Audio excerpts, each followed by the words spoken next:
তো আমরা আবার ফিরে আসি স্যামসাং গ্যালাক্সি S24 আলট্রাতে। এইটা হচ্ছে যে আপনাদের অনেক পছন্দ হবে, কারণ এই যে ক্যামেরা মডিউলটা আপনারা দেখতে পাচ্ছেন, এই যে এটা হচ্ছে 200 মেগাপিক্সেল, 200 মেগাপিক্সেলের একটা ক্যামেরা, যেটা দিয়ে হচ্ছে যে আপনি 8K ভিডিও রেকর্ডিং করতে পারবেন, অ্যাজ ওয়েল অ্যাজ প্রফেশনাল র পিকচার তুলতে পারবেন। প্রফেশনাল লেভেলের যে ডিএসএলআর দিয়ে মানুষজন ছবি তুলে না, ওই ফিচারটাও পাবেন এই মোবাইলটাতে।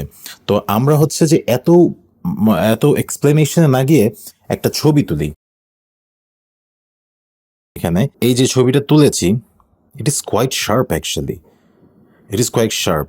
আপনারা যদি ছবির কম্প্যারিজন চান, প্রত্যেকটা ছবি আমার কাছে সেভ থাকবে, আপনারা কি ইনবক্স করতে পারেন। ইনবক্স করলে আমি আপনাদেরকে প্রত্যেকটা ফোনের ছবি আপনাদেরকে ইন্ডিভিজুয়ালি দিব, আপনারা কম্পেয়ার করে দেখতে পারবেন যে কোন ফোনের ছবিটা কত ভালো আসতেছে এবং আপনারা কোন ফোনটা নেবেন।